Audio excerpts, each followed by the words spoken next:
The psychology of gaslighting, how they make you doubt your own reality. Have you ever apologized for something you were absolutely certain you didn't do? Have you ever left an argument feeling confused, guilty, and strangely convinced that maybe you're the problem? What if I told you that the most dangerous form of manipulation doesn't leave bruises? It leaves questions. Questions like, did that really happen? Am I overreacting? Maybe I'm just too sensitive. That's exactly how gaslighting works.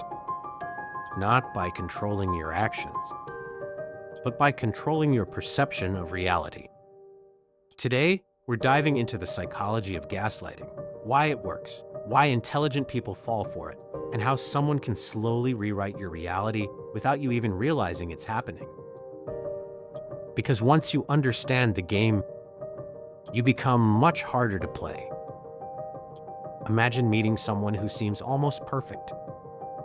They're charming, attentive. They make you feel understood in ways no one ever has. You finally think you found someone who gets you. Months pass. The honeymoon phase fades. Then one day, something feels off. They forget a promise they made. You remind them. Instead of apologizing, they smile and say, "I never said that." You pause. You're almost certain they did. But maybe you remembered it wrong. You let it go. A week later, you catch them flirting with someone else. When you bring it up, they laugh. You're imagining things. Now you're confused. Maybe you're insecure.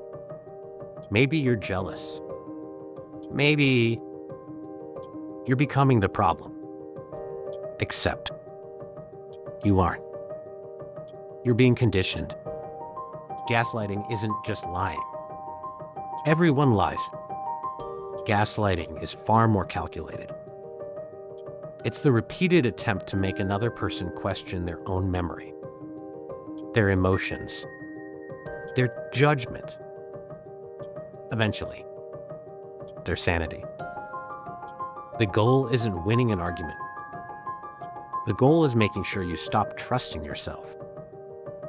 Because someone who doesn't trust themselves starts depending on someone else to define reality. And that's where control begins. Our brains naturally assume consistency. We believe our loved ones generally tell us the truth, especially when we love them. When reality and someone's words don't match, your brain experiences cognitive dissonance. Two conflicting beliefs exist at the same time. I clearly remember this happening. They insist it never happened. The brain hates unresolved conflict.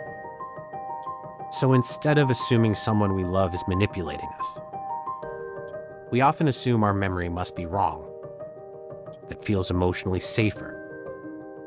Ironically, that's exactly what the manipulator counts on. Gaslighting rarely starts big. Nobody begins a relationship saying, "I'm going to destroy your confidence." It begins with tiny corrections, tiny denials, tiny distortions. You're remembering it wrong. I was joking. You took it the wrong way. I never meant it like that. Each sentence seems harmless, but repeated hundreds of times, they become psychological erosion, like waves hitting a rock. One wave changes nothing. Thousands reshape the coastline. One of the biggest myths is that only weak people become victims. Actually, empathetic people are often the easiest targets. Why? Because empathy makes you consider other perspectives. You constantly ask, what if they're right? What if I misunderstood? Healthy people self-reflect. Manipulators exploit that self-reflection. the more compassionate you are, the more opportunities they have to rewrite reality. Gaslighting isn't proof that you're weak. Sometimes it's proof that you're emotionally mature. Eventually, something strange begins to happen. You stop arguing, not because they've convinced you, because you're exhausted. Every conversation turns into a courtroom where you're somehow always guilty. You start collecting screenshots, saving messages, recording conversations, not because you're paranoid, because you're trying to prove to yourself that your own memory still exists. That's one of the most heartbreaking signs of gaslighting. You no longer trust your own mind. People often ask, if it's so bad, why don't they just leave? Because gaslighting doesn't destroy love first. It destroys certainty. When you no longer trust your judgment, how can you trust your decision to leave? The manipulator becomes both the source of pain and the source of reassurance. It's psychological dependency. The same person making you question reality becomes the only person you believe can explain it. It's a prison with invisible walls.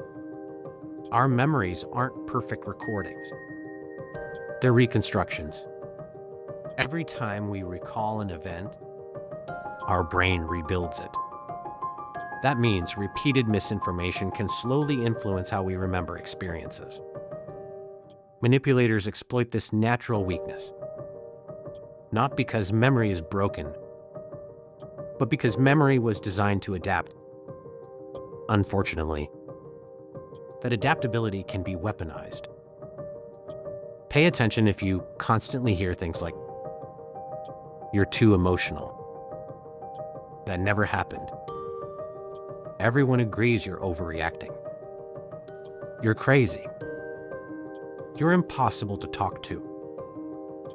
You're making things up." Over time, you may notice yourself apologizing constantly, second-guessing every decision, feeling anxious before bringing up concerns, trusting strangers more than yourself, or asking friends, "Am I losing my mind?" If those patterns sound familiar, it's worth taking seriously. The first step is simple: trust patterns, not promises. Gaslighting survives through isolated incidents. Reality survives through repetition. Ask yourself, is this confusion happening once, or every single conflict? Second, write things down. Journaling isn't about proving someone wrong. It's about preserving your own perspective before someone tries to rewrite it. Third, talk to people you trust. Isolation strengthens manipulation. Healthy relationships restore perspective. Finally, accept this difficult truth. Someone who truly loves you may misunderstand you. They may disagree with you. They may even make mistakes. But they don't consistently make you question your own reality. Love creates clarity. Manipulation creates confusion. One of the hardest realizations is understanding that gaslighting doesn't always come from monsters. Sometimes it comes from deeply insecure people. People who fear accountability. People who protect their ego by rewriting history.